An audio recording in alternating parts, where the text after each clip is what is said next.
Luar Kapatisi TV. Ka undi basnyam bat penjasliang. Rupa Premium Meghalaya.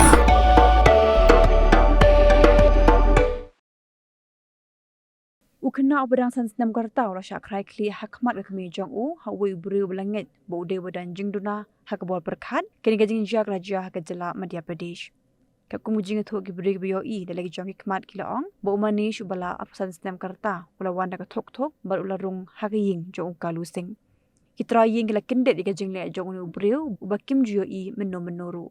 Mari rung utau breu rashim da usdi beran hadige ying bar uladan Khlieh jong Khynnah.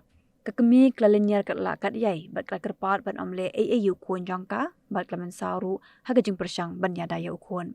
Hadim yo sngo ye gajing perta Kmie kirang Shnong mi bat klayo abad yu mahish bat labom Shnong ya u hadobo undayap hasan.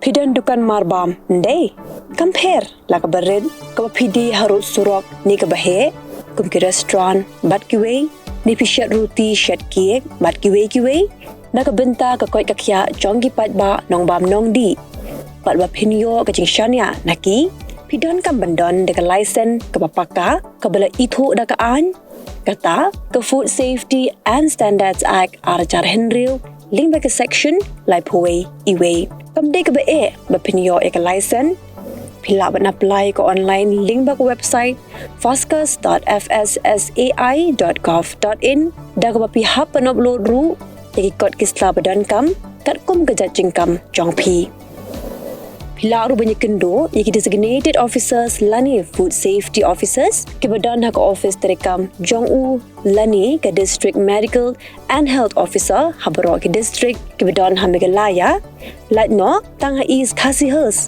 Pila benlet bed cek office terekam jongki ke Commissionerate of Food Safety ke badan Halowa Lachumya. Naka benta ke kot kakya kinong bam nong di. Lawan ra syapi dekat Commissionerate of Food Safety Government of Meghalaya. Bat bela kershan dekat Food Safety and Standards Authority of India.